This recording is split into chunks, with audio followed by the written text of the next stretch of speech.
Coming to you every week from no place in particular.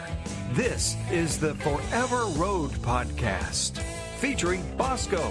He's a music lover, a historian, and a connoisseur of the obscure. Find us on some great platforms like iHeart, Spotify, and even more as we keep growing. Now, pointed down the Forever Road, here's Bosco.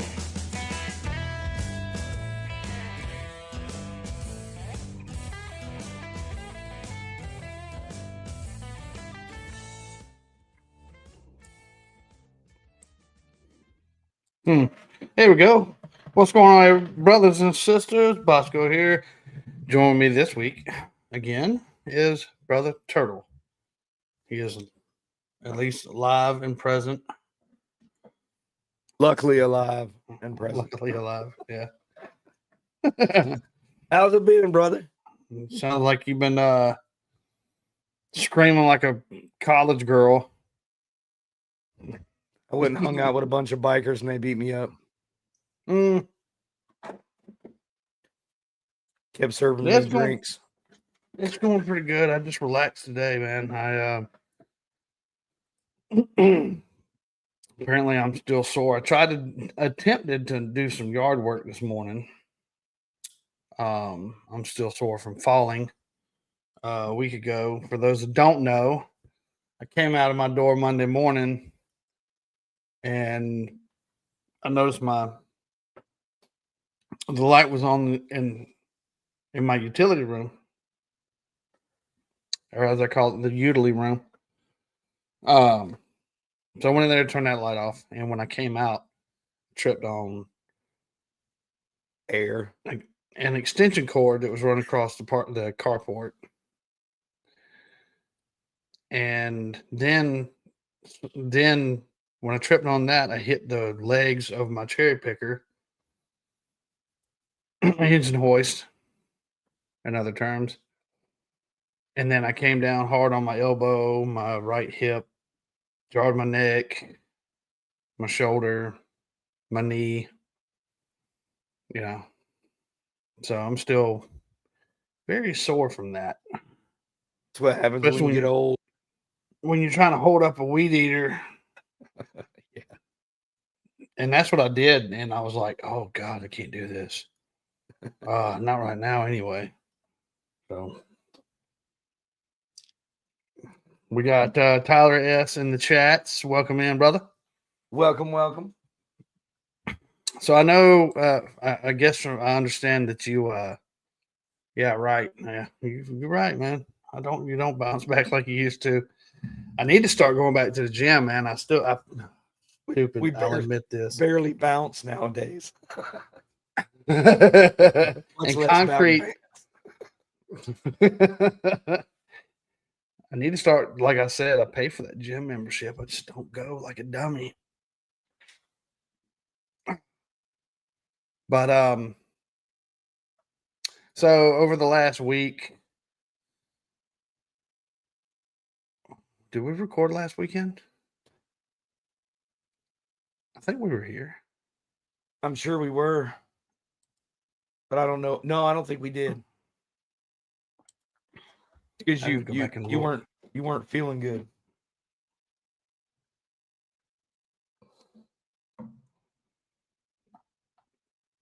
Huh. I think. I don't know. It's not positive on that though. But anyway, we're here now. Yeah, man. So this week it was rough trying to work injured and working 10, 11-hour days, which I didn't go to work Monday. I went to the ER. They checked me out, x-rayed my neck, x-rayed my, everything else. Everything's good. Yeah. Tyler says we were here. I thought we might have. I just wasn't sure myself. Yeah. So we got a little bit of time. I'm too old. We got a little bit of a 2-for-1. Y'all know how we usually do, like a monthly review and a music podcast, and then we'll do an automotive podcast and do a monthly review and do a true crime. So this one is kind of like a in a sense, is a movie review inside of the music podcast, kind of a 2-for-1 deal. Because, the movie review is the music that we're going to talk about. So I don't know how much of Turtle seen, but I watched the Becoming Led Zeppelin. 1 hour and 18 minutes. I'm gonna finish it. It's pretty good. It actually is. Like in the beginning, I was like, "This is boring." Yeah, like I was like, "This is boring." But once they got into, I mean, we'll talk about it. But once they got into a certain era, yeah, because the whole beginning is about something different, yeah, per se. And then once it got into like more of the stuff that made sense to me, like that's when I started going, now I'm interested. But yeah. Or double. So finally, as much as I knew about Zeppelin, because I'll get intrigued and I'll go down rabbit holes, and then it'll lead me off into Lord. Anyway, so I've looked up different, and I want y'all in the comments, even for our listeners, go on our YouTube channel, go on Facebook, go on Instagram. If you're following us on there, please go on there, give us a like and a follow, share this video out. Click like. I know we got at least 2 that are viewing. Click like, hit subscribe, go on Spotify, iHeartRadio, click follow, go into your settings, auto download, and please give us a 5-star review. But even in the comments, tell me what your favorite Led Zeppelin album is. Tell me what your favorite Led Zeppelin song is, if you got one or a few. Or if you don't like Led Zeppelin. There's people that don't. And we call them communist. we call them Mick Jagger. Special needs. Oh yeah, speaking of special needs, I'm still here. Oh wait. Yeah. Risen with the tism, baby.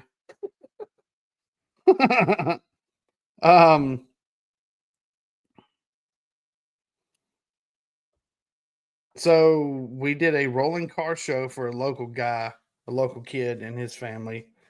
And man, I tell you what, the car culture, this is why I love the car culture. It is like no other.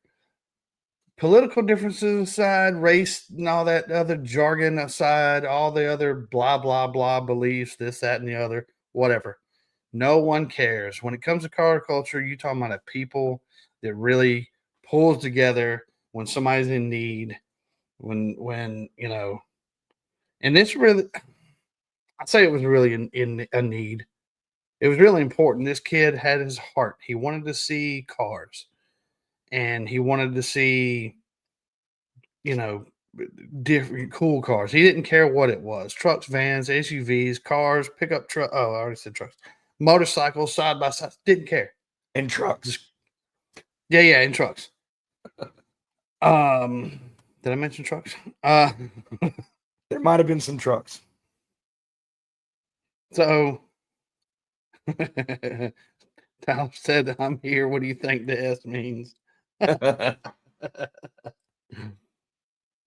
So Tyler stands for TISM. Truck shaped. So, oh gosh, I wonder if I can pull it up. Do I have Facebook on this computer? I don't know if I do or not. I kind of want to pull up videos, maybe if I can, to see if that kid, see if anybody posted any more videos of that rolling car show. It was cool, man. We were wrapped around the block. Yeah, I'd seen your pictures and I'd seen somebody else's. Yeah, I'm trying to remember who it was. I tried to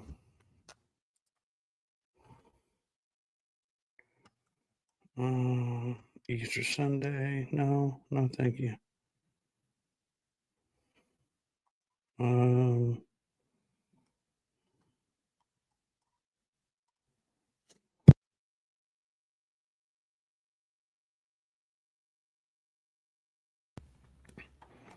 all right.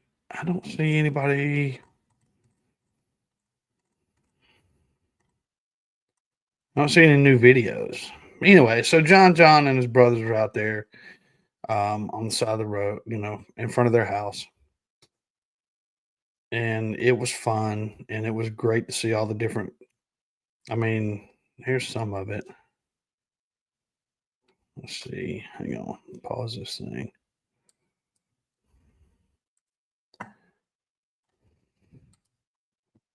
Let's see if I can share this. I know we got a lot to cover tonight, so y'all bear with us. I bought the unsubtism shirt last year. Born to math. I bought the Fat Electrician Steel shirt. I bought a pack Magically of 6 transfer. undershirts at Walmart. I mean, they help. I don't know. Yeah. Everybody else was saying they bought shirts. I felt left out. Let's see. All right. It's out there. You know, you grind and get it. Oh, copyright. Copyright. Yep. Was this out in front? I think this. Yeah, this is on the way. Yep. Matter of fact, that little red Hyundai that just passed a second ago. I think Yep. I know them. I used to work at Domino's right there. I didn't know it was going to be down Forsyth Road. That's funny. Yeah. I was working at the prison and delivering pizzas out of that Domino's. 2000, late 2008 to 2011. I made some good cash, man. Anyway. Especially in that area. Oh, yeah. This was.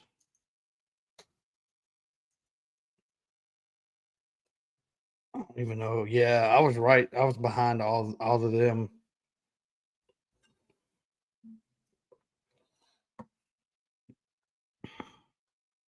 Yep.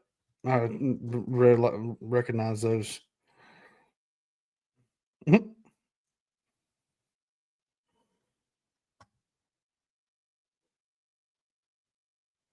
Yeah, we got caught on the red light at the train tracks right there.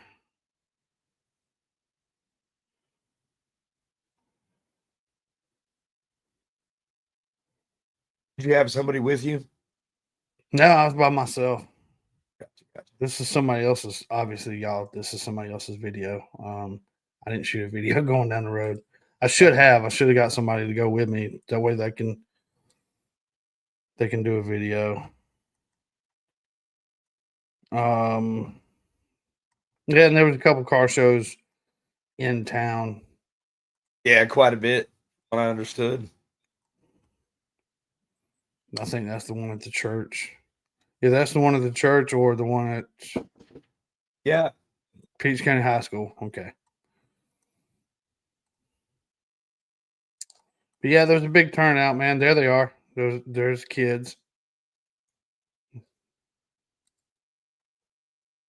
John and his brothers.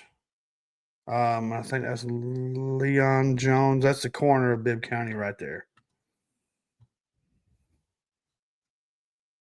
And the local news came out. Yep. Big turnout there. Yeah, there was from what I understand, there was like 3 or 4 car clubs that showed up almost in full force. I met some of them. Pretty nice. As I was sitting there watching.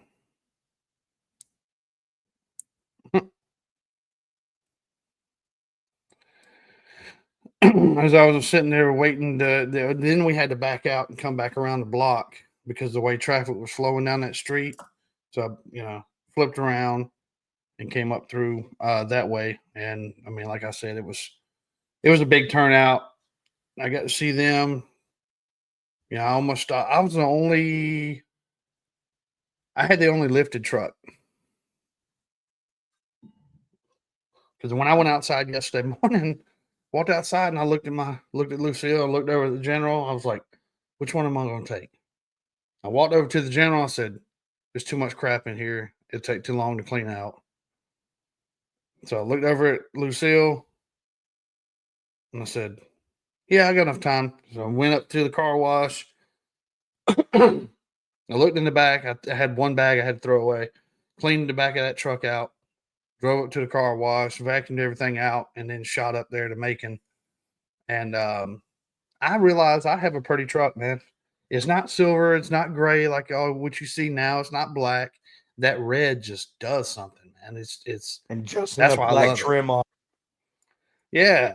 Yep. So, and then I decided I'm going to just keep my truck anyway. I almost traded it in, but whatever.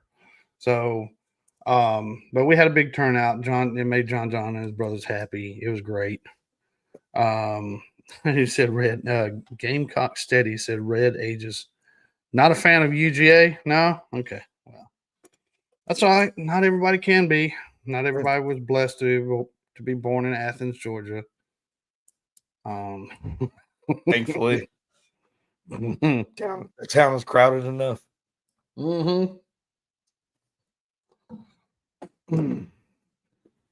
So it was fun. That was my yesterday, and then today, like I said, I tried to do yard work. I realized I'm still not healed. Old. Sorry. There's a difference. I wish I could throw this at you. Oh, no. Well, I'll explain my old in a minute. Just go ahead. kind of breaks into why my voice sounds so terrible right now. Why I'm drinking Sprite. Oh, wow.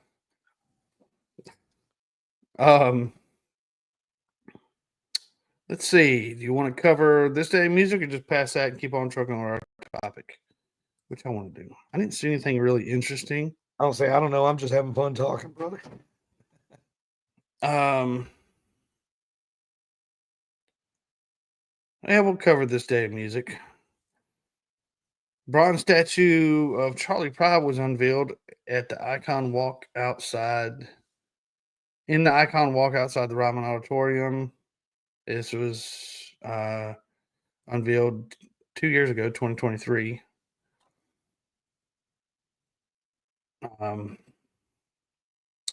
He had 52 top 10 singles, or top 10 hits on the Hot Country Songs charts, 30 of which made to number 1.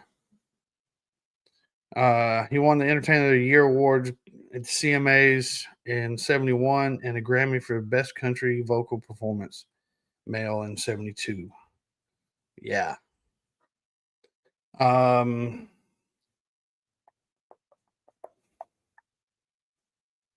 Let's see. Ooh, crime. 2012, 5 of Tom Petty's guitars were stolen from soundstage in Culver City, California. Petty and his band, the Heartbreakers, were rehearsing their upcoming worldwide tour.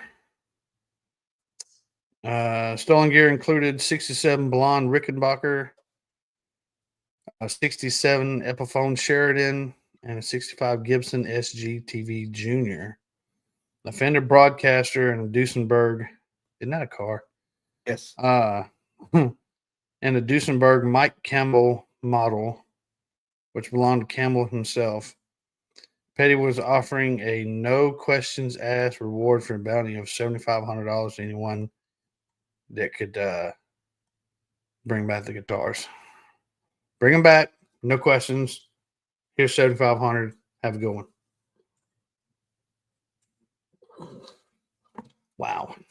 Yeah, if I would have ever found those guitars, I'd have beat the crap out of the person that found them and returned them to Tom and said, nope, keep your money. You're going to need it for this guy. And drag his ass there too. Mm-hmm. I mean, that's so mad. I mean, I understand why people do things like that, but I mean, that's like kidnapping a kid, man. You grow to love some instrument like that. Yeah. Like this one right here. Yeah. I mean, it says Epiphone on the top, but it's still a Les Paul, and it plays beautifully. Yep. Matter of fact, that's what kind of got me watching today. I pulled it off the wall, and yeah, man.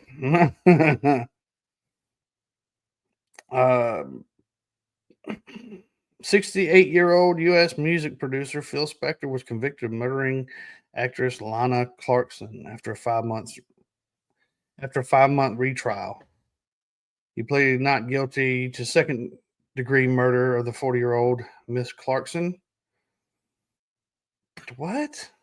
See, I didn't know any details about this case, which that could be a true crime episode at some point. Who was shot in the mouth at Spector's home in the mouth? That sounds like on purpose. I'm just saying. Or self-inflicted. Or self-inflicted. You're right.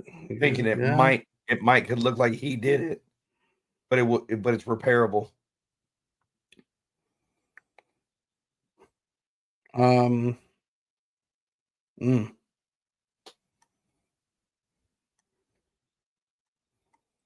Let's see.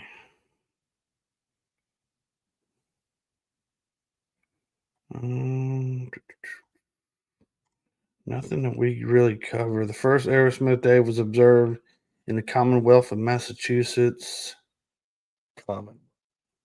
Commonwealth. Just say state. Nerds. After the band were given their very own holiday. I wonder if they get paid days off for that.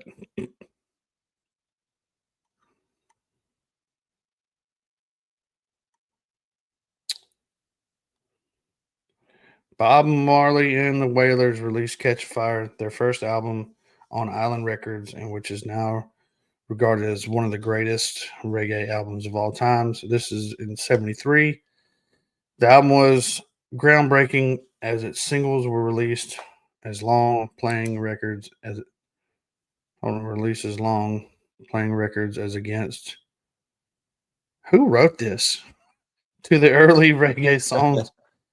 Good Lord. I think this is actually run by some UK place. Matter of fact, that kind of reminds me of our topic of today, that how the Rolling Stone magazine bashed every single one of Led Zeppelin's album. They did not like. There was a lot of people that did not like Led Zeppelin. The more I learned about everything, the more I'm like, oh yeah, and that's what. That's why they did their own thing. But anyway, birthdays April 13th as we record this. 1975. Oh, sorry, 72. Aaron Lewis. American musician, songwriter Aaron Lewis, which he rock band Stained, and he had his own thing too. He was born in 1972. Mark Ford, American blues rock guitarist with the Black Crowes. He was born this day in 1966.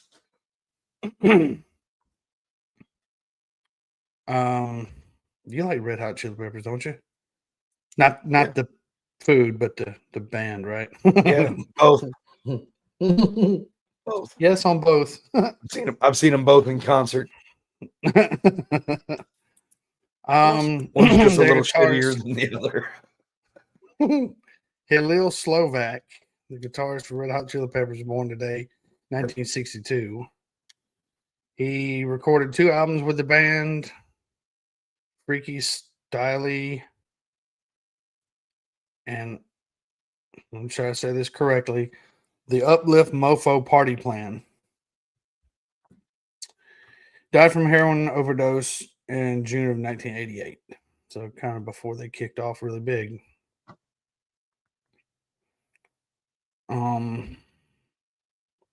Mark Cammons, Was born this day, 1955. American record producer and disc jockey, famous for his role in the New York club scene. Best known for helping launch the early career of one-time girlfriend Madonna by presenting a demo to Seymour Stein. That just sounds wrong. He also produced her first single, Everybody. Okay. He passed away in 2013.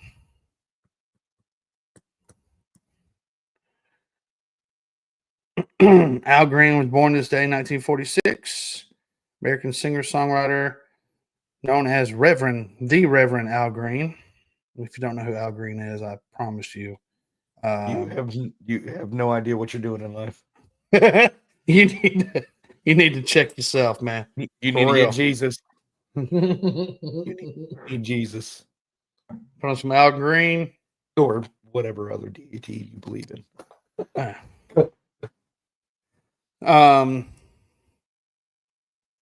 He was born today, 1946. Had the number one US in 1972, Let's Stay Together, plus over 10 other top 40 hits.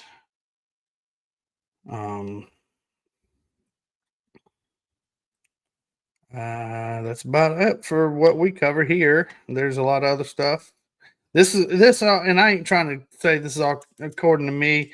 This is from a website, This Day in Music, so you can look it up yourself. But I like to hit the highlights of stuff that we talk about here. So if you want to check that stuff out for yourself, feel free. Yep, I don't have any secrets here. If you don't like Al Green, you got a hole in your soul. That's right. So let's see. I didn't mess with anything with my RAM charger. I got no other updates other than finally coming down to the wire where we're about to. I actually recruited some help to come help me finish my house, so we can go ahead and put this thing on the market. I got $1. Not hearing anybody got $1.25, $1.50. I was gonna say you look like an auctioneer right now. I was just about to say I wish I could do that. It's not hard. You got to practice though. It would be so cool just to. I think there's somebody in our Congress or a senator or something like that in the United States that could do that. He was an auctioneer before he got elected. I think that's really cool. 90 cents in the bank account. All right. So, Led Zeppelin, what it is and what it should never be. I'm just going to go right off the bat. Now, Turtle, do you think Led Zeppelin is a hard rock band or do you think they're a heavy metal band? When did heavy metal start?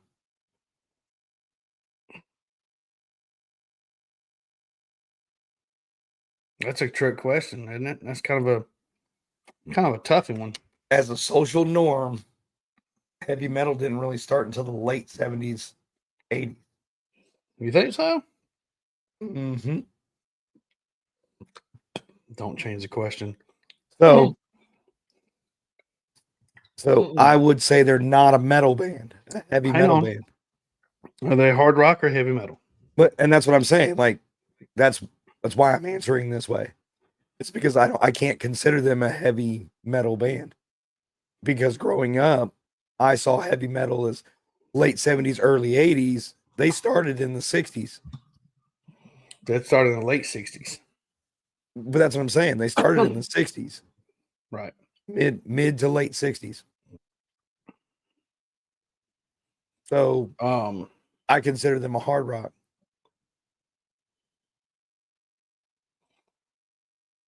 I don't know, man. According to the album releases back in the day,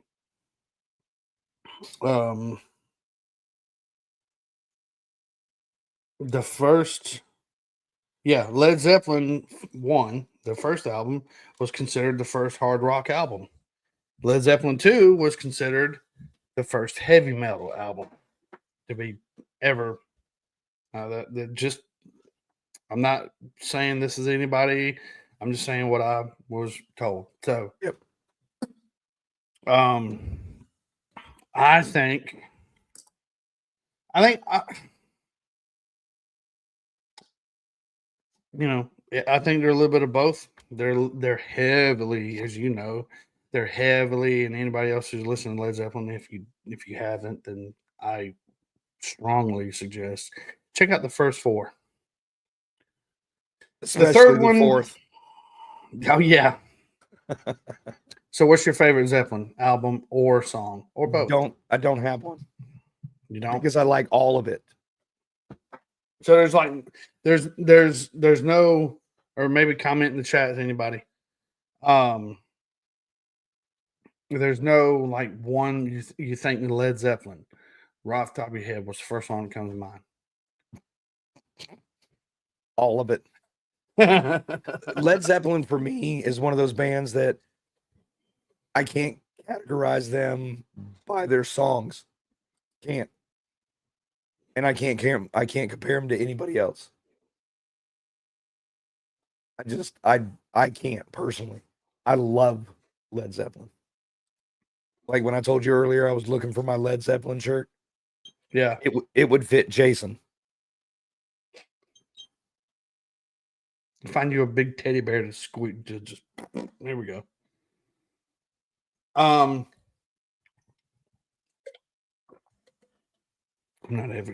actually not even drinking beer right now. Believe it or not. Let's see. I literally like every album. I second that. The first couple albums are blues, then it expands. Yes. So for me, and I'll agree to a point. There are some songs that stand out and have deeper meaning for me. Like I think what really, really hooked me, and I'll give this shout out. My Uncle John and my Uncle Gary were they're the main reasons why I listen to Led Zeppelin and the Beastie Boys. But rock and roll, Black Dog. The one that really did it for me, and I listened to the song over and over and over and over again, and it was When the Levee Breaks. That heavy, yeah. And it's a cover song. Yeah. I think I covered it on when we did a cover back when Mr. Worldwide Will Craig was here. When the Levee Breaks, I can't remember who did it originally. You did a cover story. Yep, we did a cover episode. Yeah, Memphis Minnie and Kansas Joe McCoy in 1929. That was the first, and even in this movie, you could hear Robert Plant and Jimmy Page. They all admitted, hey, we were heavily influenced by the Black Delta blues players, these Delta blues artists. Yep. From the get-go. We're talking about guys who were kids at the end of World War, or born at the end of World War II. Yep. So there's a lot of reconstruction. They're still walking around buildings and all that.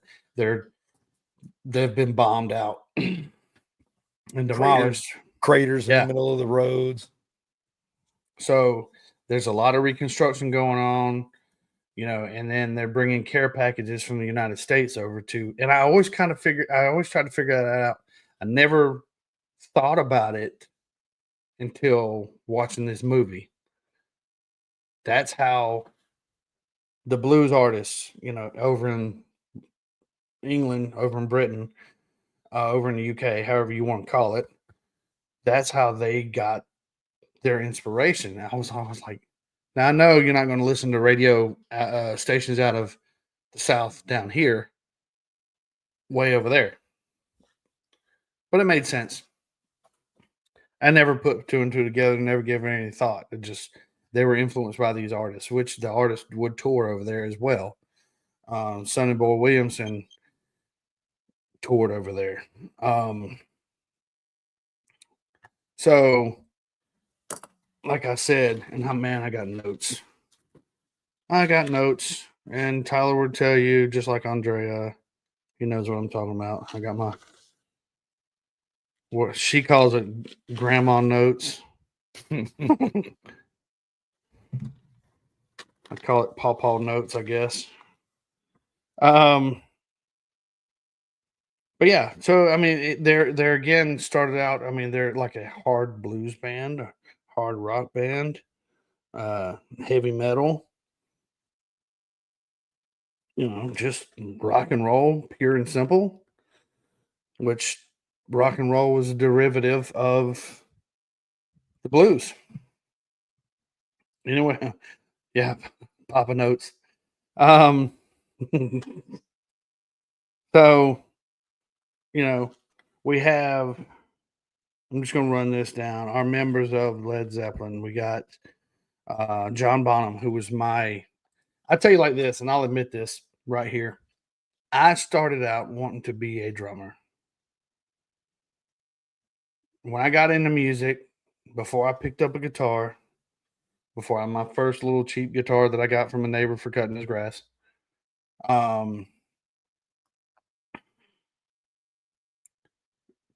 prior to all that, when I discovered Zeppelin and I heard John Bonham, man,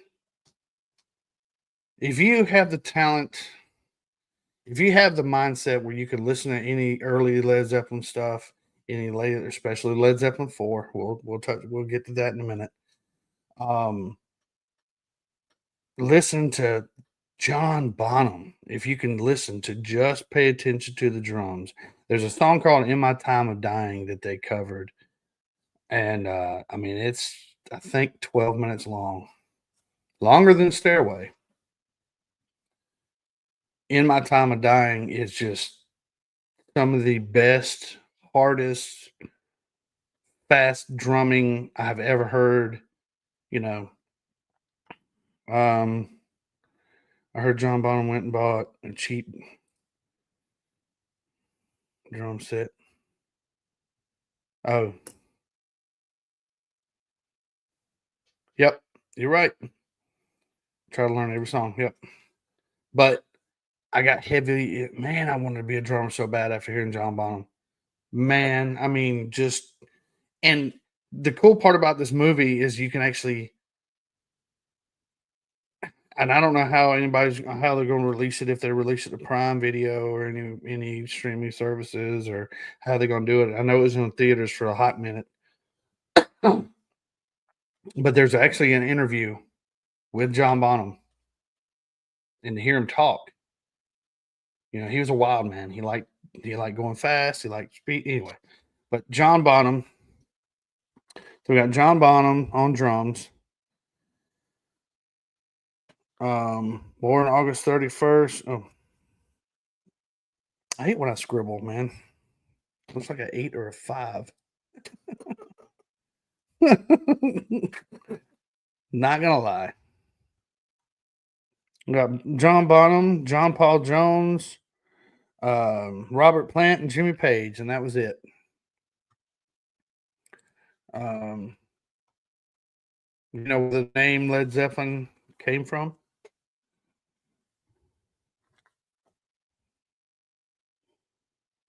Okay, so the name didn't know if you knew or not. No, I was waiting for people in chat to say something. I was like, yeah, me too. I mean, I've seen the movie, so yeah. I didn't want to answer it. I wanted somebody in chat to.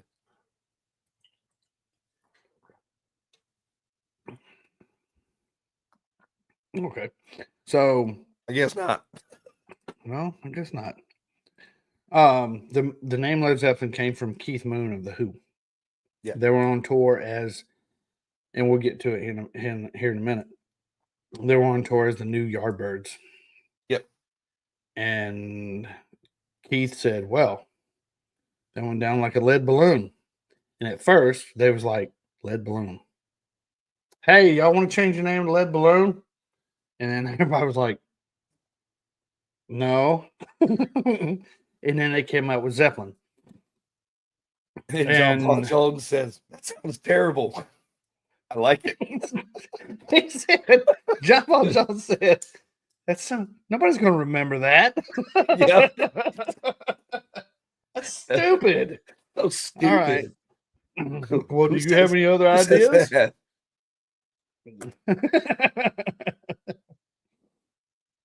Do you have any other ideas? Well, no. Well, okay then. So that was really cool.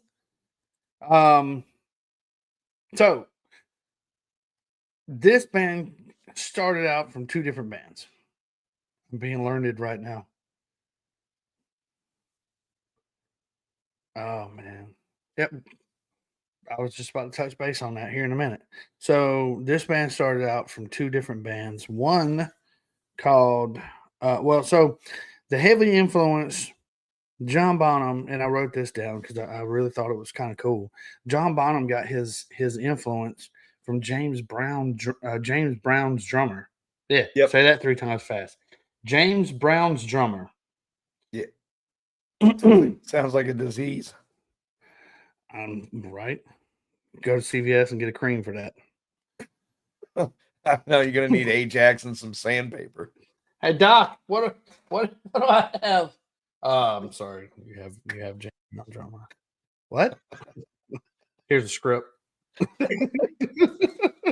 Need more horsepower. Yeah. Anyway, sorry. So he was heavily influenced by James Brown drummer. John Paul Jones was heavily influenced. I did not write that down. Believe it or not. And Jimmy Page just heard this guy. Where'd he go? Yeah, he was heavily influenced by. I had it written right here.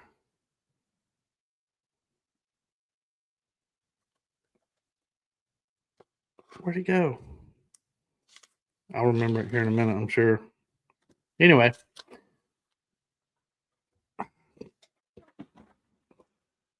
My lighting in here sucks. That's it.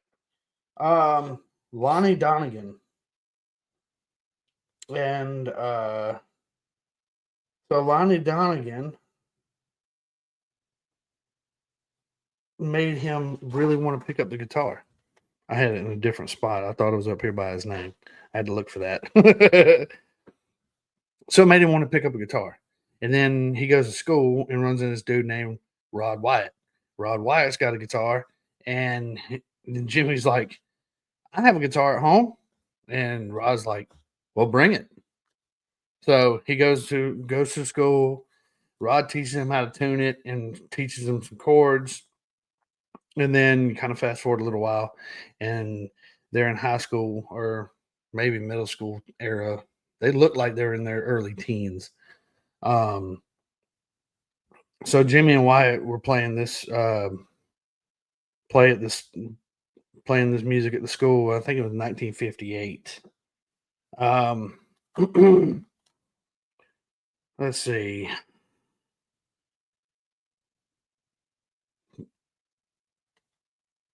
For the first time, John Bonham fell in love with the drums seriously after being inspired from James Brown drummer. I guess he got cured. He saw a guy named Gene Krupa. Krupa. Yeah. Krupa? Is that what you would go for? Sure. And he was watching a group called Johnny Kidd and the Pirates. Johnny Kidd and the Pirates. So all this is kind of starting to develop where, So here goes a Macon, Georgia tie. Oddly enough, Robert Plant was inspired by Little Richard, Macon, Georgia native Little Richard.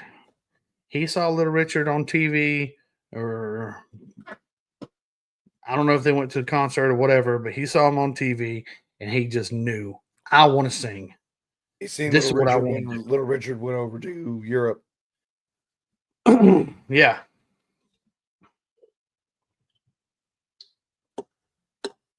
What was that Long Tall Sally? What was that song? No, I don't having know. some good fun tonight. That's what it was. Yep, that's right. So did you also know that John Paul Jones played organ? So John Paul Jones plays organ in the church.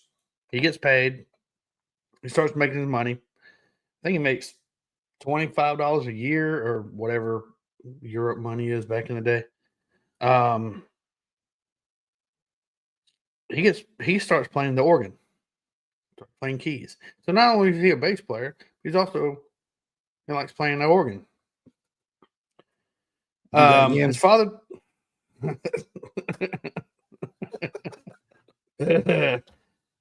Gosh, cut that. Can we? Anyway. Hey, Steve, cut that. We don't have it. We need a Bernie. We need somebody that can edit video. Somebody needs to learn how to do that. So his father tells him don't play bass. It's a novelty instrument. No, it won't catch on. Boy, how wrong was he, huh? I mean, they've been using them since the beginning, and they're still around in different forms, but they're still around. So he goes on to work at the church enough to buy his first Fender bass. Hang on. I've been playing with a little indigestion today.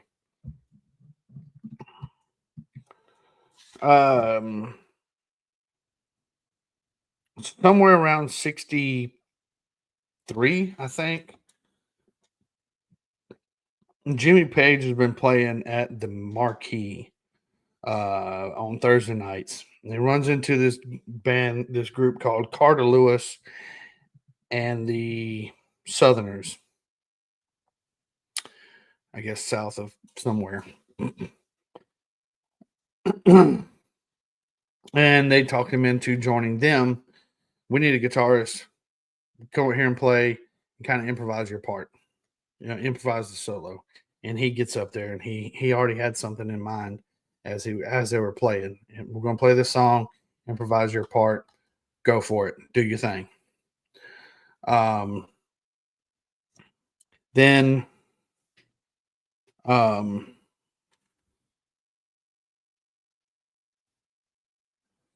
I can read it from right here now. He was also Jimmy Page was going to and like I said, I'd get to this point. He was heavily influenced by the blues artists. You hear a lot of that in the very first couple albums. I think with Days of Confused, you hear it. Oh yeah, it's completely in that whole song is just a rock song with a blues riff. I actually can play that. It's very simple. When I learned how to play it a long time ago, it's very simple. At least the opening part. Yeah. Yeah, The solo's butter. Yeah, right. So he was heavily influenced by Sonny Boy Williamson, Harmonica player. Yep. He went to see Sonny Boy and Perry Foster.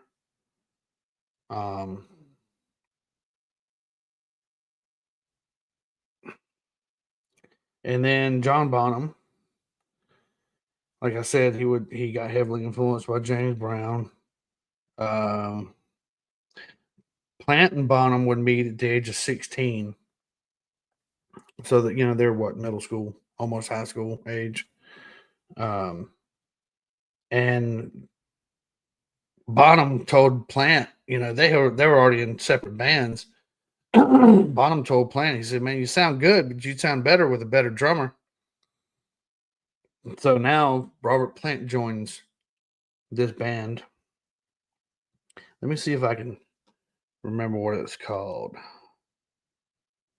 I wrote it down because I thought it was funny as hell. Huh? You talking about the Band of Joy? Well, yeah, but at first Plant was in this other band.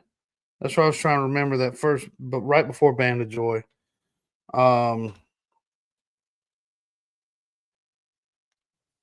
It's in here somewhere. It's a really weird name. Whatever, I'll come to it. I think it's like Ann Tweezle or something like that.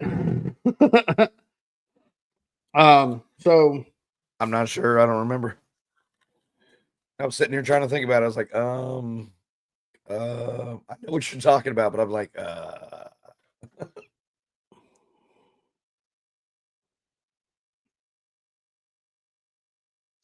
so they form, they get in this band, and at the time Bonham was dating, which would be his wife, Patricia. Patricia She didn't Phillips. Yep. She did not like. She wasn't a big fan of Robert Plant. Planty. There was oh yeah. Don't you dare go playing with that Planty. He's a disaster. One night he got arrested for siphoning gas out of a car, and a police officer caught him. And because they were almost out of gas, he's trying to siphon gas out of this car, and his Pat and John Bonham sitting in the backseat of this other car, shivering. It's cold and rainy or whatever, and she's like, "See, he's a disaster." Another going back to John Paul Jones. John Paul, he would play on the soundtrack. If you're a 007 James Bond fan, Goldfinger, Shirley Posey, Bassey. Is it Shirley Bassey? I think it's Shirley Bassey. I may have written that down wrong. Bassett. I think is what they said. Bassett. Bassey. Bassey. Yeah. Okay. Yeah. Goldfinger. Is she still alive? She's still alive. That's pretty cool.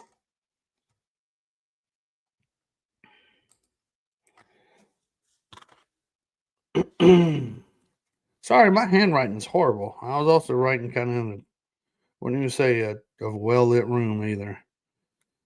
So I'm trying to read notes that look like this. That's okay. I get my kids to read my notes because my handwriting is closer to theirs. And then I blame it on them and tell them that they wrote the notes. So Paige will work with a guy named Donovan. Donovan starts to teach Paige how to produce his own albums. And I think they're still Yardbirds and the other band. What was it called again? Yep. Yes, those guys. John Paul Jones. He was a session player. He would sit in with several other acts.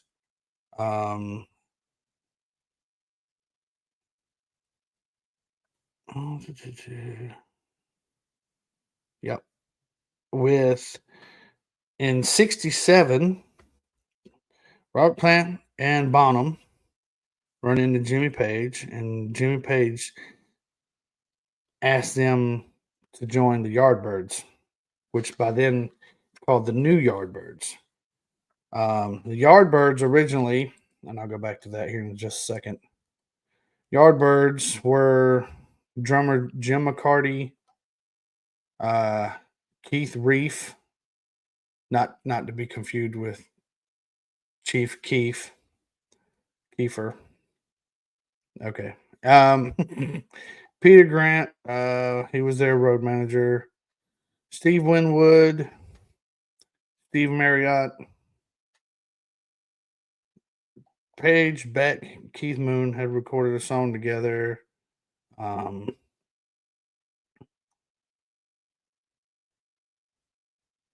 trying to think. So Page lost his bass player, his guitarist, and his drummer.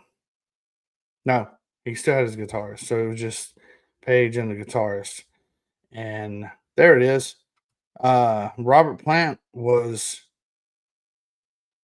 a singer for Band of Joy and Hobbs Tweedle. Hobbs Tweedle. Yeah, that was the first one. Yeah, that Hobbs. Wow. that's a hell of a name, isn't it? So It's a totally different language. ooh, Still English. he sought out Bonham and John Paul Jones. John Paul Jones was actually a cold call. He picked up the phone. He called Jimmy Page and was like, "Hey man, you need a guitarist? No, you need a bass player." He's like, "Yeah." He was like, "Come on, I got you, fam. I'm on my way." And then John Bonham was like, "Hey man, your singer just left. Terry Reid left. So no, I'm trying to remember the timeline. Their singer left, and Page sought out Terry Reid, who was in another band, and Terry Reid suggested Robert Plant from Band of Joy and Hobbs Tweedle. There we go. All right. Getting back on track. Sorry. Y'all just hang with me. Yeah. So the first time here we go. This is for you, Tyler. The first time the band gets together, the very first song that they put together is an old blues number called Train Kept a Rollin'. Originally popularized rockabilly version by Johnny Burnett, which had been covered by the Yardbirds before. And they heard John Bonham play. As John Paul Jones recalled, "I knew this was going to be great. They all locked together as a team immediately." And Robert Plant remember saying, there was like this energy. You know, Robert Plant, if you watch the movie or any videos of Robert Plant, because there's little snippets on YouTube all over the place from the actual movie. He was real big into Norse. How do you say it again? Norse mythology. There we go. I got a GED, man. Can't help it. So he was all about energy and all the things. Led Zeppelin 3, as a matter of fact, is pretty much nothing but folk music and Lord of the Rings. People would say later on that Led Zeppelin was about sex, about Vikings having sex. I mean, so yeah, there was a camaraderie, a serious camaraderie between the guys right off the rip. Four elements thing. I've saw that before somewhere. It wasn't covered in the movie, but so they go on the tour as the New Yardbirds, and they change their name during that tour to Led Zeppelin. Their first concert being September 7th, 1968. Later that month, they cut their first album. Now here's the kicker. They go to where's it at? the name of that place. It just blanked. Yeah, Obstweedle. It's right here, Obstweedle.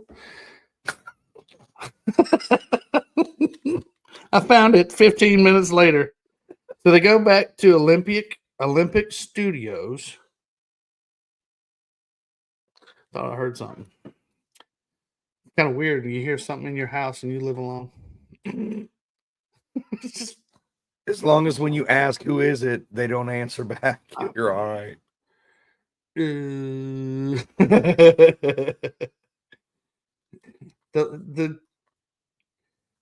the laughter of a little child is so beautiful, unless you live alone and you don't have any children. I don't even care if I sell the house. I'm out.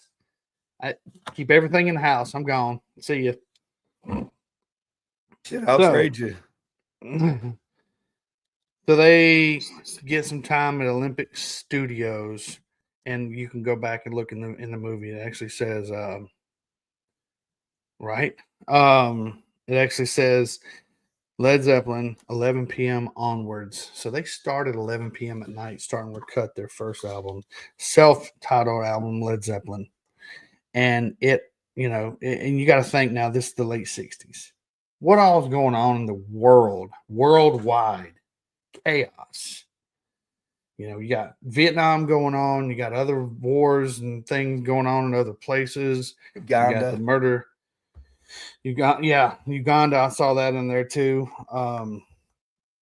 You got 1968, April 4th. I mean, we all know what happened then. So with all of their talent and all their, that was a great thing about Page and Bonham, not Bonham, Page and John Paul Jones is, and I learned that's not actually his birth name, but anyway, Baldwin. Yeah. All the instruments that they could all play. So let's see. The thing about Page learning how to produce his own records, he had a certain way of doing things. He had different microphones set up in different places of the room. So when you go back and listen, and I this first time I heard about this, I'll get in that in a minute. So setting up the different microphones to create that sound. They had a sound like no other. That's why you would hear Robert Plant singing, and then you'd hear the what sound like an echo coming back. The reverbed echo. Yeah. If you listen to, like I said before, that's why I looked into it. The way the song "When the Levee Breaks" is recorded. I can't remember the name of the place that they recorded it at. I don't know if it's online here or not, which I know it is, but I can't remember where. Let's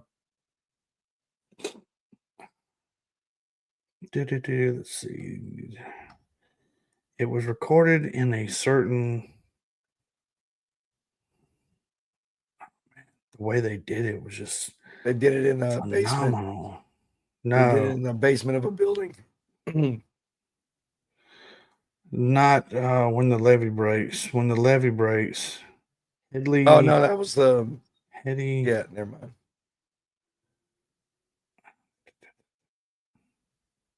I'm trying to find it. I didn't think to looking it up until right now, but way to go. I know, right? Good job, Junior.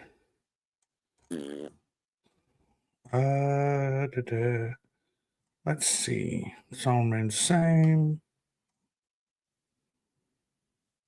If I actually pull it up, I might actually play a little bit of it. I don't know how good it's going to sound.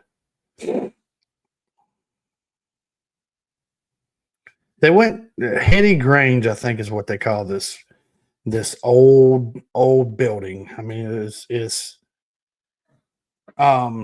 after the second album. Obviously, you know, When the Levee Breaks is on Led Zeppelin 4. So I think this place is called Headley Grange. Headley Grange. Headley Grange, is that Yep. right? So I mispronounced it. Yep. Headley Grange. 3-story stone structure. Yeah. Which was originally used as a workhouse for the poor, infirm, and orphaned. Okay. So they went and stayed at Headley Grange and basically recorded parts of.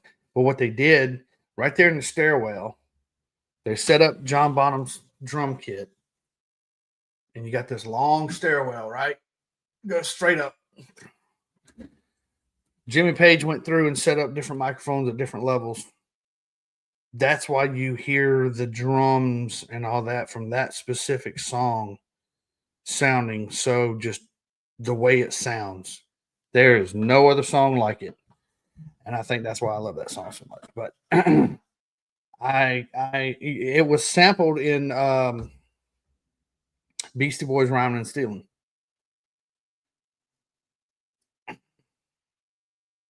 Rhyming and Stealing?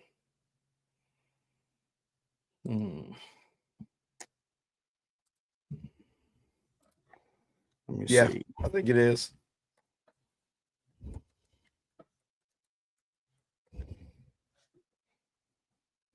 I think that's right.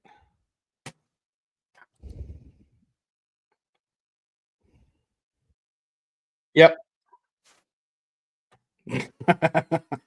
Yep. So I'm going to do this. If I can get away with it and we won't get demonetized. I was going to say, wait, we're getting paid? Yeah. We're getting paid. I'm giving you half. No, you wouldn't. I wouldn't let you. There we go.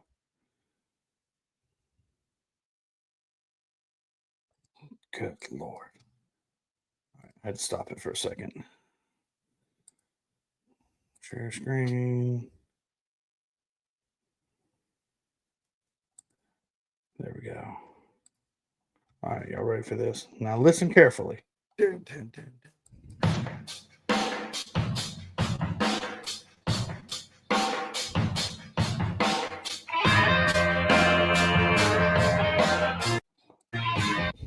All right, I don't want to play too much and get taken down.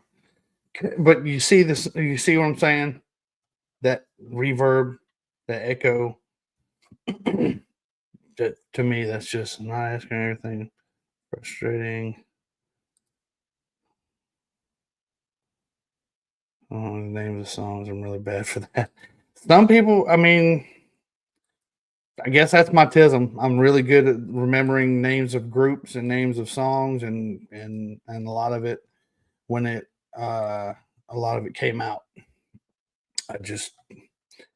So hearing that, I only played like 9 seconds of it, so we wouldn't get in trouble. But and that's Led Zeppelin 4. So let's see. So they take their very first album, October 1968, and Jimmy Page goes to America to see. Here we go. Y'all ready for this? What do I do almost every episode? There's an Allman Brothers tie-in here. You ready for this? Jerry Wexler. Jerry Wexler was the one that, from this point, he hasn't met Dwayne yet. Well, yeah. Well, maybe 68. Yeah. He was on the Wilson Pickett. Jerry Wexler hears the Wilson Pickett Hey Jude cover. So Jerry Wexler from Atlantic. Jimmy has already produced his own album. Led Zeppelin 1 is in the can. It's ready to rock. Here you go. He's not going up to Atlantic Records with demo tapes. He's going up there with his own produced, finished, cut and dry. Here you are. And he tells them, and this is what I think the outlaw spirit is with Led Zeppelin. And y'all know how, what this podcast is all about. He tells them, we are not a single band. We are an album band. It's the entire album. Don't release singles. And they had that for the whole time. The entire Led Zeppelin career, they had that solid. Don't cut singles without asking us. Do not do any poster, any artwork without asking us. You cannot even use our music in a commercial without asking us. And they were all part of it. Page, Plant, Jones, Bonham, which,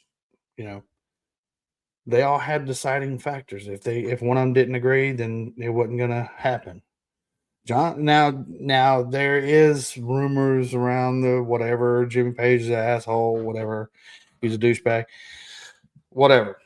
It ain't got nothing to do with me. But he wanted control of his band. It was his baby. It was his dream, and he had that right. And he got Peter Grant to help him. Yeah, he got Peter Grant. Now, a lot of folks said Peter Grant wasn't a hard case, but he wasn't somebody you wanted to mess with. He didn't back down. No. Matter of fact, he was the main reason why artists started getting paid the way they should have been getting paid.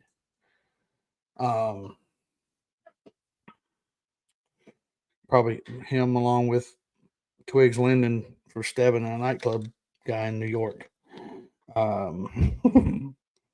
So yeah, he goes to Atlantic Record, brings his own music.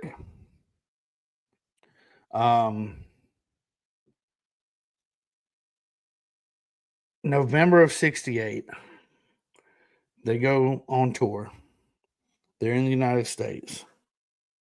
They start on the West Coast because Page's idea was, what you got? Their first one was in Denver. Oh, then they went to Seattle, and then went down the coast. Yep, their first one was in Denver at the old air hangar. I was gonna say in an air hangar, yeah. Yeah. There wasn't very many people there either. And then they go on to say their very first concert in the United States, there weren't very many people. All right, fine, we'll play for each other. So, yeah, and they always did that. They felt they picked up the energy off of each other. That's what kept them, strong throughout the whole thing. I mean, really. So the weird part about it is it's November 9th, the same day that Plant marries Maureen. Robert Plant calls his folks up and says, hey, y'all want to play for the love of... Exactly. Thank you.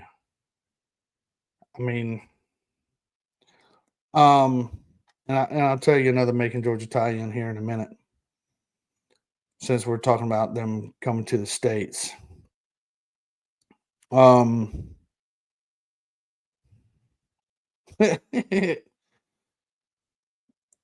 So they play in Denver, they go to Seattle, they go down the coast, and then they travel this way. Some point they end up, and I don't know what year it was. Now I will say that in 1970 they were at the first Atlanta International Pop Festival. That was at the Atlanta racetrack. If I'm not mistaken, it was Atlanta racetrack. They got to Macon, I believe, in 1970. And there was a rumor going around for a long time that they cracked the dome inside the Macon City Auditorium, but nothing has been verified. I don't know why I don't think the the Coliseum was built at that point. But from what I heard, and what I heard as a kid when we moved to Macon, I like hearing about historical stuff, that Led Zeppelin played so hard. And so, I mean, y'all can go watch YouTube videos all over the place of their live music, and it's good Lord, especially Bonham. I mean, a lot of that was Bonham and John Paul Jones, and that shrieking, just the double neck guitar from Page. And I will say this: that at one point, when Dwayne Allman had seen Led Zeppelin playing, and Page up there with that bow on that guitar, Dwayne was like, "What the hell is he doing?" And Greg legit had to hold him back from going down there and kicking Jimmy Page's ass, which Dwayne Allman wasn't one to really mess with. You ain't gonna, all respect in the world to what's the big dude's name, Peter Grant. Yeah, you're not gonna back down a Southern boy. I'm sorry, it just ain't gonna happen. Nope. Not a single damn day. Nope. So, let's see, 68, him and Paige Maureen get married. Yeah, they were playing, they go back to Middle Earth. And the funny thing is, when I saw the ticket stub from Middle Earth, there again, a lot of it was Lord of the Rings based. The ticket stub said 10:30 to dawn. It was Led Zeppelin and John Lee Hooker were both in that same night. Can you imagine that? John Lee Hooker and Led Zeppelin. Good Lord. Melt You'd your be lucky to see the stage from all the smoke. I wonder if Because Page that would have been did- fire. Oh yeah. So they get back to England. They travel, back to England, and they're now finally home after being gone a while. And they're not saying anything to anybody. They're just kind of leaving it hush because Led Zeppelin hadn't been introduced to the UK, to their home yet. And they finally go out on stage. And the first song, and I watched the video, it's part of the movie, Communication Breakdown. You can see people in the crowd like this, covering their ears, and people just looking at each other going, what the hell is That one this? lady holding the kid, she went, What is this now? What the hell? They better be paying good for me watching this.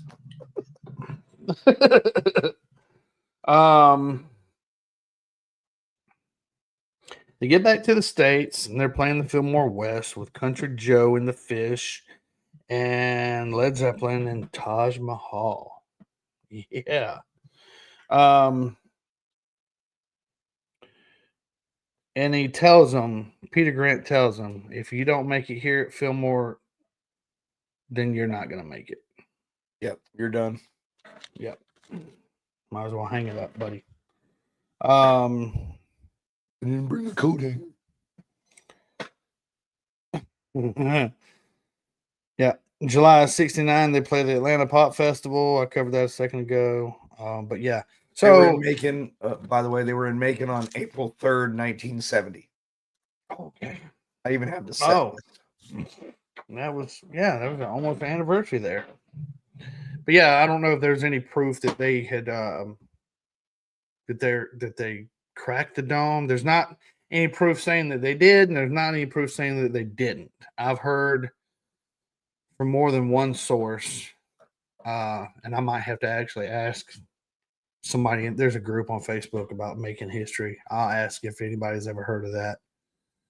And I'll get back to everybody just because there's some old folks who's been around since way back when. Ooh, I still have some Celsius left. Well,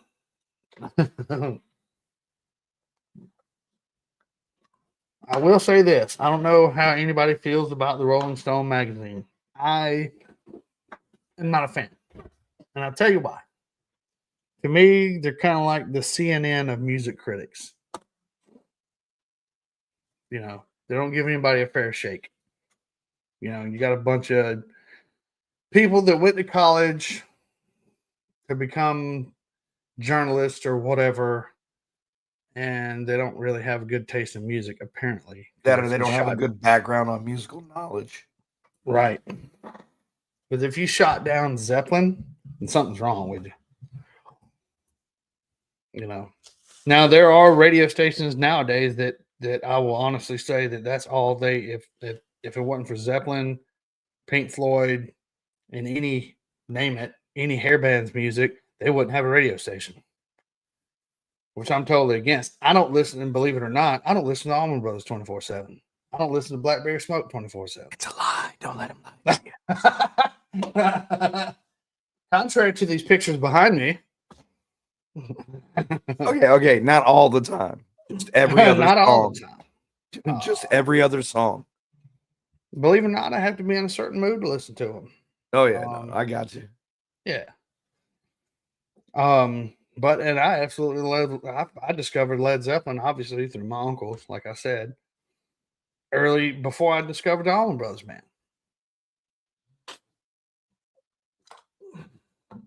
But it said that see, I was lucky enough to grow up with a mother who grew up here. Yeah. When they were here. Yeah. So she actually hung out with them in Macon.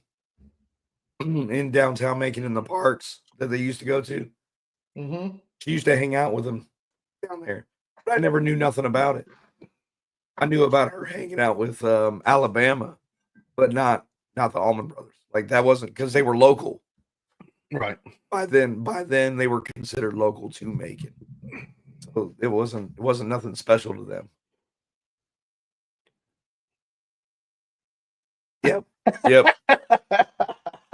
That's what he's doing. He's got 2 sets of earbuds that look the same. One hooked to the computer, one hooked to his phone. Yeah. I believe it. I believe it. Wow. No, it's actually just playing in my head. So I asked Marine's Blood, and I see what his take is on it. What's your favorite Led Zeppelin album or song? Well, we'll give him a minute to answer. He's like, yes. But no, man, you know, I go through these phases myself where I'm like, man, I don't want to hear. I could care less if I hear Stairway to Heaven right now. And then a month or two goes by, I'm like, oh man, Stairway to Heaven, and I'll walk over there and turn it up. Yep. See, that's me with Stairway to Heaven, but Dazed and Confused. What was the other one? Yes, the good one. Yeah. Oh man.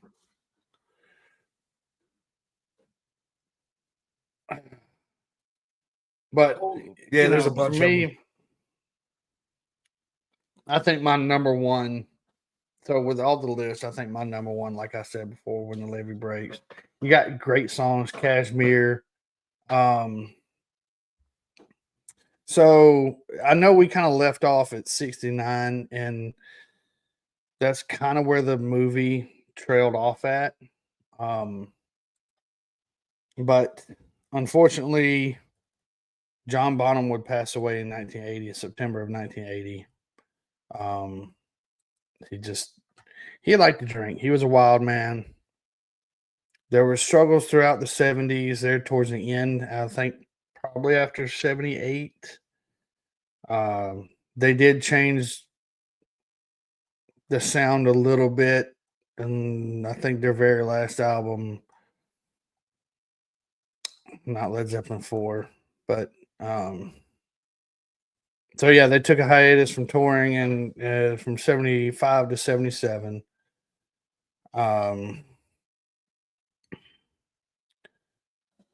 So November 78, the group recorded at Polar Studios in Stockholm. In Through the Outdoor, which was kind of a sonic, was kind of experimental. It was a little bit of kind of a reggae popish sound. They did one more festival in August of 79, the Nebworth music festival. North American tour was scheduled in October of 1980. And September 24th, John Bonham was picked up by Led Zeppelin assistant Rex King to return to attend rehearsals, and he had been drinking. Good Lord. He had been drinking.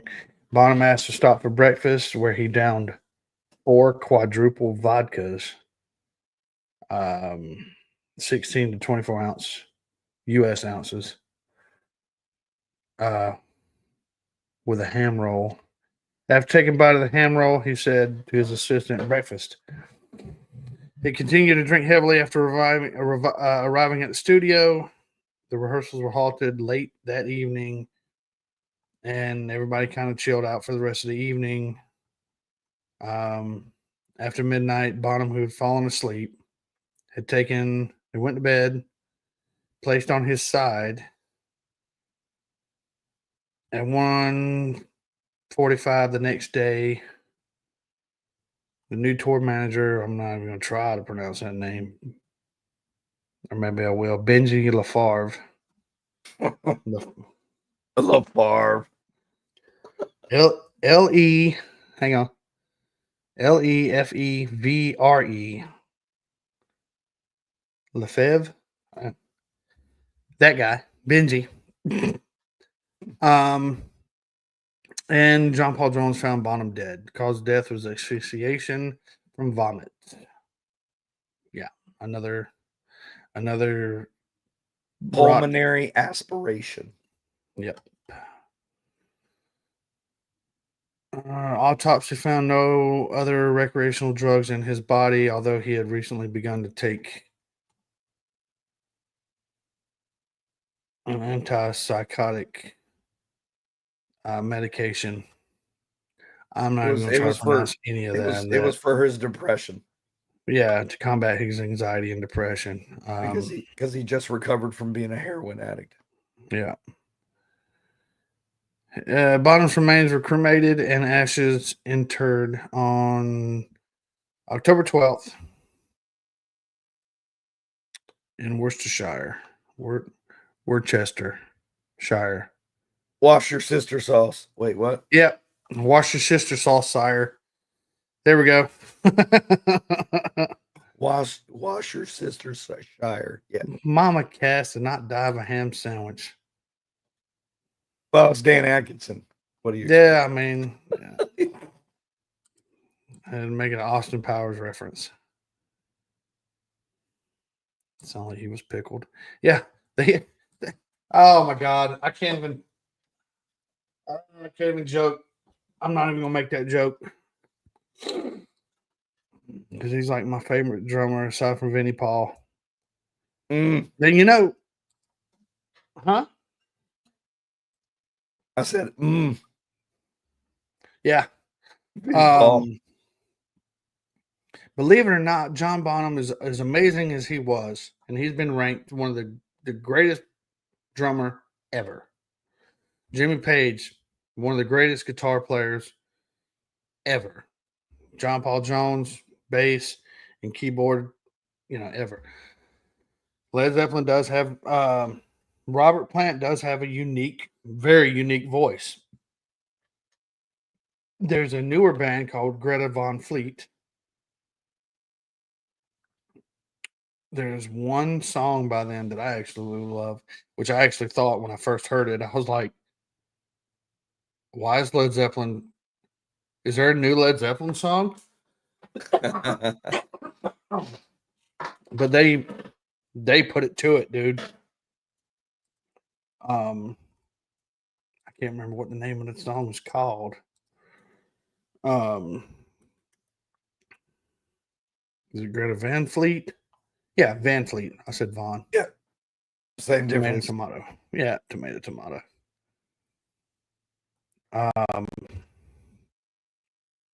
Good Lord, what's the name of that song? I mean, it is seriously like Zeppelin. Yeah. I think it's called Highway Tune.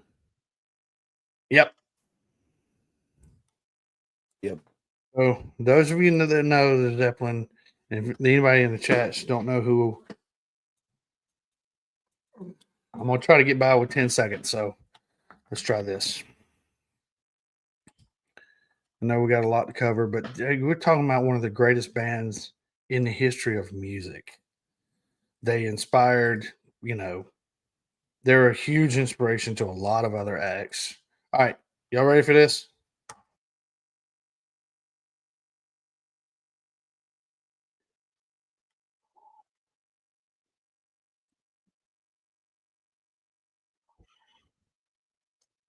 Yes, we're ready.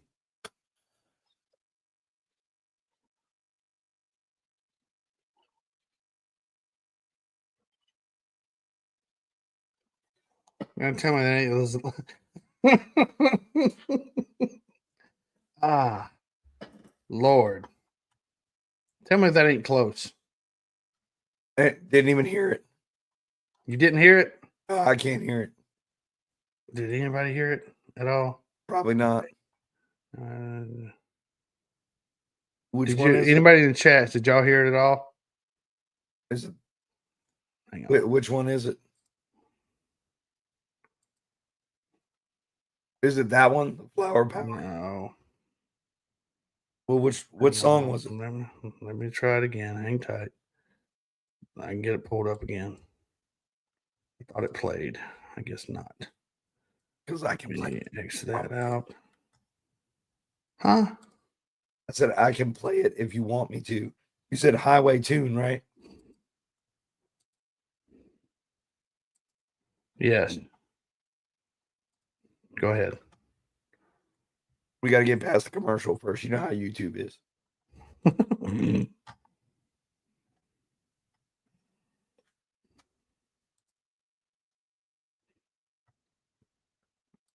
But we're talking about, while you're doing that, we're talking about a band that like seriously inspired Dave Grohl. They inspired a whole lot of other rock and roll acts. So it became full circle. They were getting their inspiration from the Delta blues. Here we go.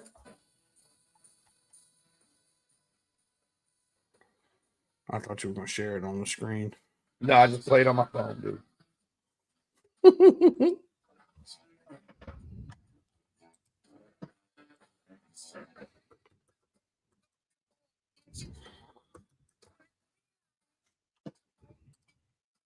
But we're talking about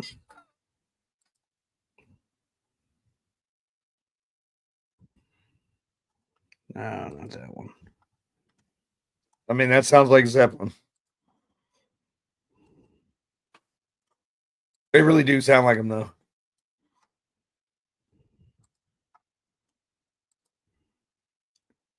There we go. Tell me if y'all hear it. Is it playing? Nope. How about now? There it goes. Yeah.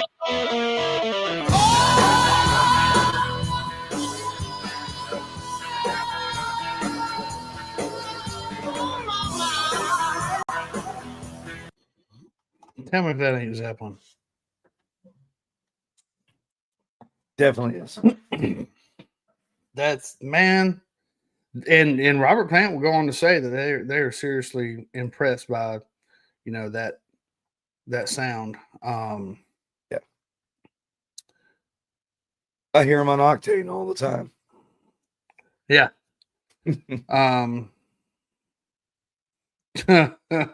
Wow. But for me, like I said, I started out because I heard John Bonham playing those drums the very first time as a kid, and I was like, "Good Lord, I want to learn." And then I went and got drumsticks, and I was just tapping on everything. I can learn how to roll the sticks. Do that. But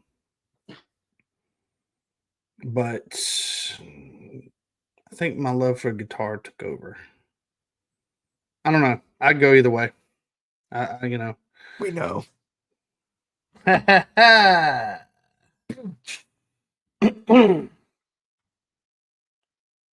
Wow. Thank you, Marine's Blood. He didn't hear anything. Well, pull the car key out of your ear. I know you probably got some of that, the ear damage from the 3M earplugs from Iraq. I don't know. Was he old enough to be in Iraq war? I don't remember. I mean, it's still kind of going on. Yeah. But yeah, if y'all really, I seriously recommend watching that, especially if you got 2 hours. It's a long movie, but it's worth it. You know, they kind of break down how they grew up, their inspirations. It's a very, very well put together. Now later on, and I'll just finish up here. They're inducted to the Rock and Roll Hall of Fame in 1995, the same year the Allman Brothers Band were. Another tie-in.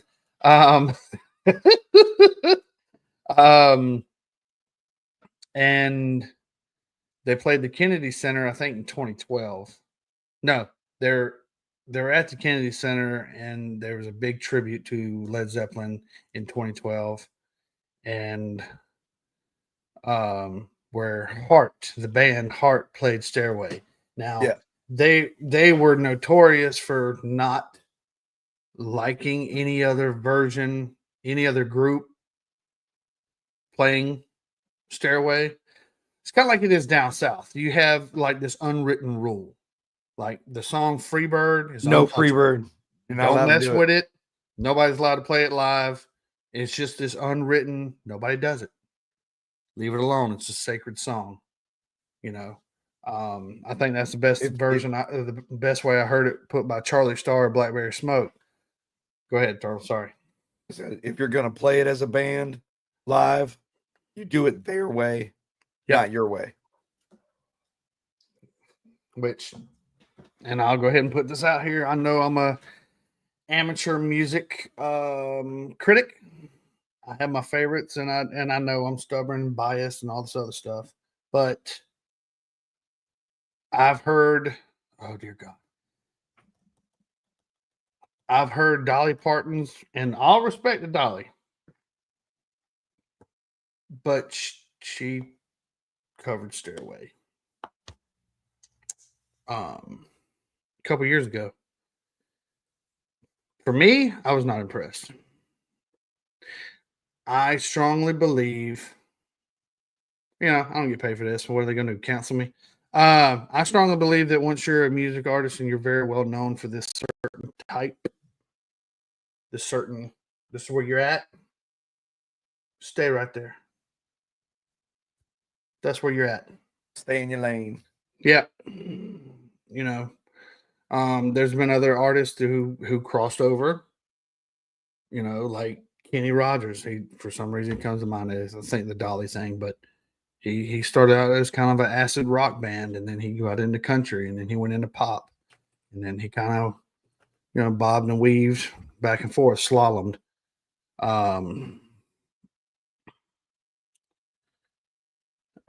So yeah.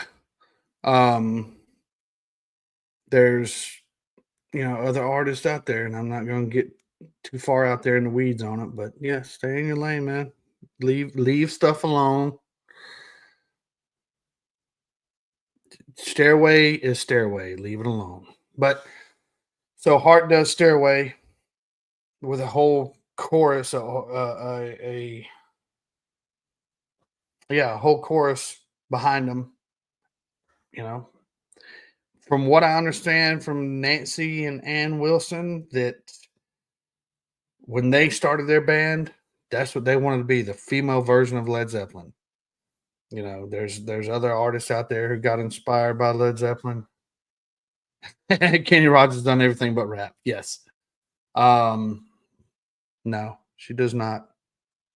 Nope. I'll agree with that. Dolly Parton does not belong in Rock and Roll Hall of Fame. You sure about that? I'm with him. Go look at her history in music, not just what she's performed. She's written more music than most writers have in the last 20 years. She's written rock songs. It's not the Rock and Roll Writing Hall of Fame. Well, granted, it's a Rock and Roll Hall of Fame. Who the fuck else is in the damn Rock and Roll Hall of Fame that all they did was write or produce? So don't give me that shit either. If you don't like Dolly Parton, say you don't like Dolly Parton, but don't sit here and say she doesn't deserve to be somewhere where she has been the whole time. I don't know. Dylan didn't do Stairway first. Stairway, there was a big thing. There's another band that they ripped the not the words, but the music of Stairway from. I can't remember the name of that band. Oh Lord, here we go. Rabbit hole. Would you see my point about the whole? I admit she doesn't deserve to be in Rock and Roll Hall of Fame because of her singing, but she has written several songs for other rock bands that became famous for those songs. Which one? Not wrote. I can't remember all of them. There's a documentary on YouTube about it. You can go find it. Okay, but you got to do the research. Now, Beyonce should not be in Country Music Hall of Fame or even getting country music awards. That I'll agree on. But Dolly Parton did write several rock songs. I mean, I'll look it up here in a second. Several years. The lawsuit from the band Spirit alleged that Jimmy Page lifted the opening instrumental riff of Stairway to Heaven from their song Taurus. A jury ruled against the plaintiffs in 2016, but 3-judge panel of the Ninth Circuit of Appeals revived the case in 2018. I think they actually won. Led Zeppelin wins that copyright case. Said Stairway to Heaven copyright battle is finally over. October 5th, 2020.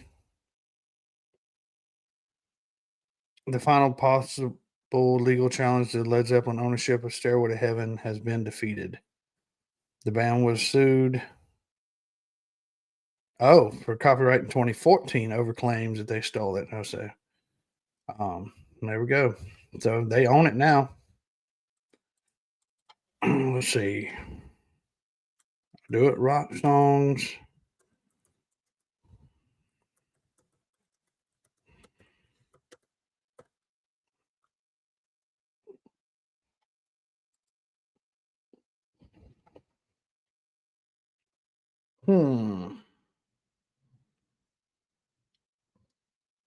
That's not a rock song, though. Songs you didn't know that were written by Dolly Parton. How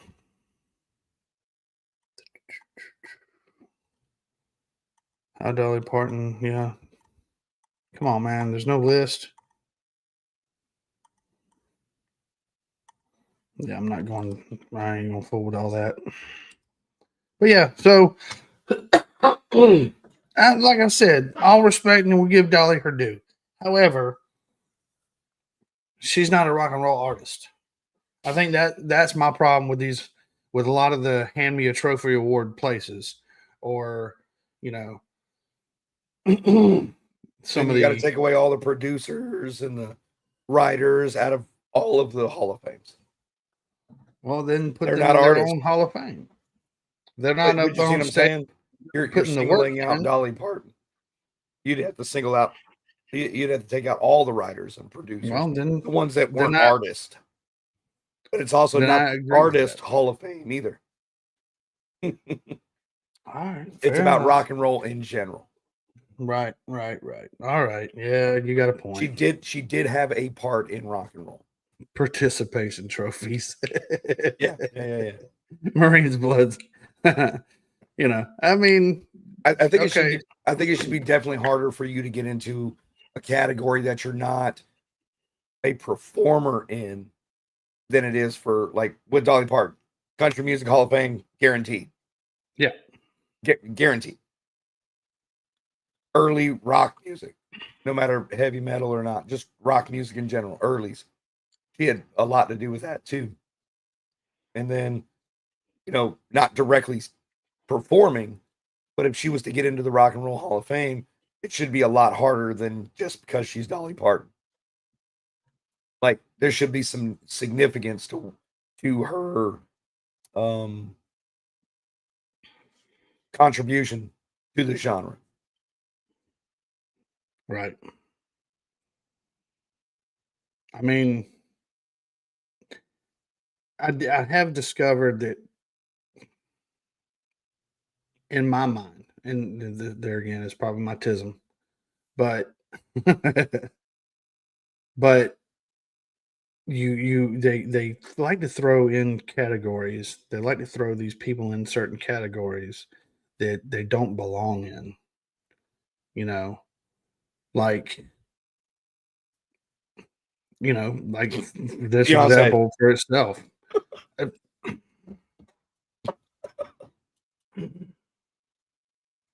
That's good. there was, since you brought that up, it brings to mind that one CMA award where Alan Jackson got up and walked.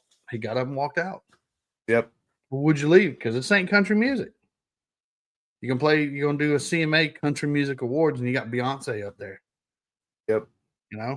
Nothing against, well, personal feelings aside, nothing against her.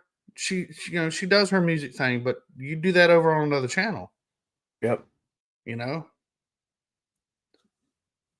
Regardless of what, but you profess It's to because be of all certain.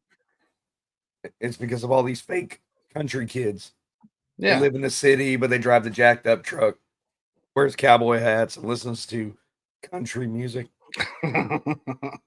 As we started calling it, bro country. Bruntry. These guys wouldn't know Waylon Jennings if Waylon Jennings walked in. Or People like me and you are like, get out of the way, move. The king is coming. yeah. Look, if I don't move you, he will. You won't enjoy it. Move. Yeah, dude, you get out of his way. Believe me, you're gonna move. Either I'll move you or he will. Yep, exactly. I fully agree. But there again, it's that bro country. It kicked off, and we ain't got to go down that rabbit hole. But stay in your lane, man. Led Zeppelin did that. They were true to. Now there again, you had a little bit of the sway with the folkish Led Zeppelin 3 album, but that's where they came back with Led Zeppelin 4. It's been a long time since a rock and roll, and now you hear it on commercials and stuff like that. I think Cadillac used their song Black Dog. Cadillac used one of their songs in one of their commercials, but there again, it came down to a vote. Hey man, we want to use one of y'all songs. Are you cool with it? They actually approached. This is one of the kickers. Jack Black approached Led Zeppelin to use one of their songs in the movie School of Rock, and it got turned down. That's why you hear a lot more AC/DC than you. Didn't he also That's do why that we got. with Pick of Destiny? I think he got in trouble for that one, but I don't know. I don't know if he got in trouble for Pick of Destiny. I thought that's one of the ones he went and asked him about after School of Rock. Maybe it was before. I don't know. That was way before School of Rock. I remember when it was oh Lord, what was that show? Tenacious D. I don't even remember that as a show. Well, I mean, you just mentioned something and my brain runs. Jack Black, Tenacious D, Kyle. I remember staying up, getting off work late at night and going home, hitting HBO. Boom, there they are. What is that on my laptop? What that was. But yeah. All right. You ready to get out of here? Go play a little bit online? Yep. Yeah. School of Rock came out in 2003. Pick of Destiny was 3 years later in 2006, by the way. Sorry. Brainwind Squirrel.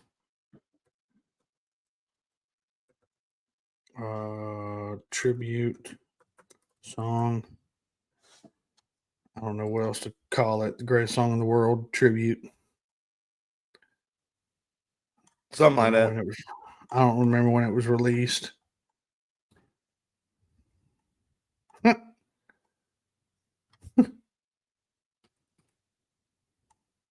There was an actual 2001. Yep. Tribute is a song, 2001. Released February 11th, 2002. I don't remember hearing it before then, though. Maybe it's the Mandela effect. I don't know. They did tours before they released it. You probably heard it over the radio. I probably heard it on, like I said, HBO or because when they did the original version, it sounded very, very, very close to Stairway, and then they changed it up a little bit. Yeah, and then they changed it a little bit more for the movie. They didn't, I guess, so they wouldn't have to pay. So, but all right, that's all I got, folks, for this episode. You got anything else, Turtle? Yeah, don't go to bike rallies and lose your voice the day before a podcast. I will honestly say, don't walk through a dark carport without turning the light on first and seeing what's on the floor. Yeah, you might trip over air or extension cord, whatever you want to call it.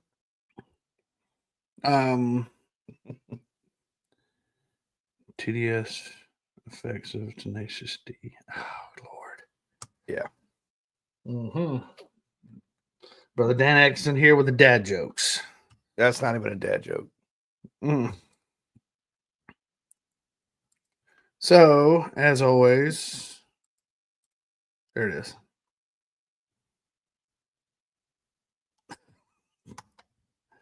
All right. So we got, as always, y'all go check out Operation Tackle Box.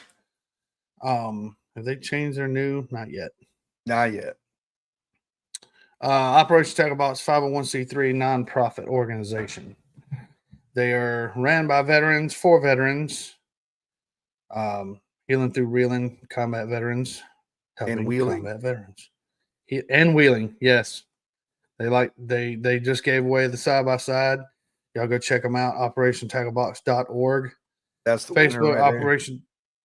Sorry. Facebook Operation Tackle Box. Instagram Operation_Tackle_Box. Go in there, click contact us. If you want to just donate, if you don't want a hat or any of their cool, super sweet swag, super sweet merch, however you call it, you can go on there and click donate.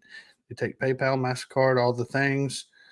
Their mission is to help veterans heal through fishing and help them get on track with their benefits that they are entitled to for serving our great country, the greatest country in the world. I'll stand by that. Not the greatest government. The country itself is the people. Taking veterans on camping trips, fishing tournaments, fishing expos, and anything else they can provide and help our warriors with. For those of you who know any veterans that suffer from PTSD and anxiety and all that, you know how calming fishing can be. And it's very calming. Turtle, we need to go fishing at some point. Really do. But yeah, they help them out with get their GI Bills, VA claims, absolutely anything and everything they can do, they will do. Y'all go check those guys out. They sure help Turtle. I'm sure they'll help Marines Blood if he actually ends up, if he needs to reach out to him for anything or any other military. It doesn't matter if you're Marines, Air Force, Space Force. I couldn't say that with a straight face. I'm sorry. Marines, Air Force, Army, Navy. I wonder if they'll help National Guard and not National Guard. The what's the other one? Coastal. Probably help those guys out too. Any branch in the military does not matter. But all right. See, I want to take my kids fishing sometimes. I haven't gone fishing in 20 years. Really? Well, they are based out of Sonoy, Georgia. Some people call it Sonoya. Just roll with it. Sonoy. Where'd you go? Okay.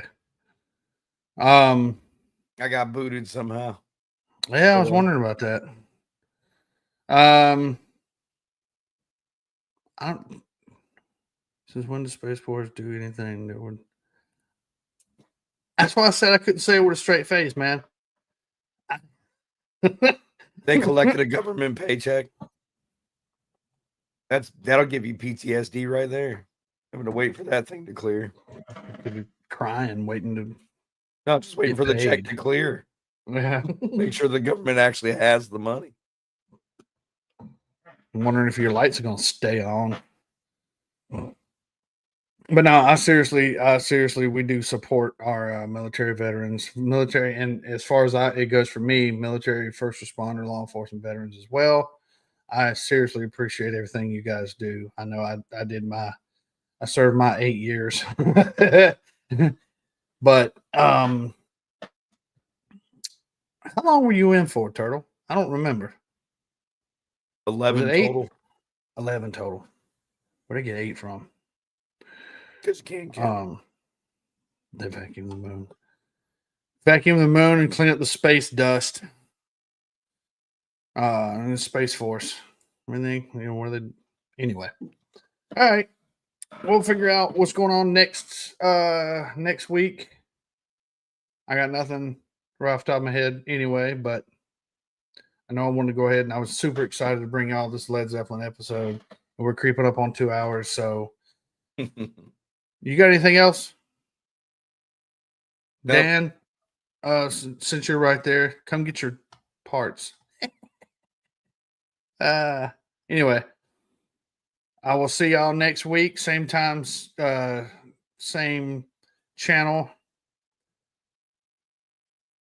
What did he say? Oh, Lord. I got to quit reading the chats. All right, y'all. Thank y'all for coming in. Marines Blood, Dan Atkinson, Gamecock Steady, Tyler S. I think he went to go eat.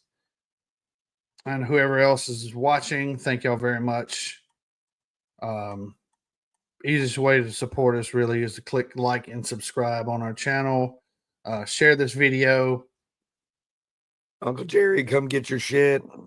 Uncle Jerry, come get your oh yeah. Dan, he said he's got to be home first. Too bad he doesn't live right down the road. I just go drop it off at his house. But yeah, so I'll see y'all next week. Stay tuned in to pay attention to the Instagram, Forever Road on Instagram. I try to shoot daily videos if I got something interesting and cool to say. Turtle, nothing else? Anything coming up this week? Recovery. I'm just cleaning up my house. I got some help coming Tuesday, so finish up this house, get the yard squared away, take some pictures, put this thing online, and work on my Ram Charger. That's it. I love y'all. Thank y'all for being here. Good night. Y'all have a great and safe week. If y'all need me, you know where to reach me. Forever Podcast Gmail. For those of you who have my phone number, if y'all know me, if y'all have it, you know how to reach me. Let's see. And I'll take us out of here. Love y'all. Peace. Thanks for riding with us on the Forever Road podcast with Bosco. Hey, you can find and follow us at Instagram and Facebook, or just drop us a line or a question anytime at foreverroadpodcast@gmail.com. See you next time on the Forever Road podcast.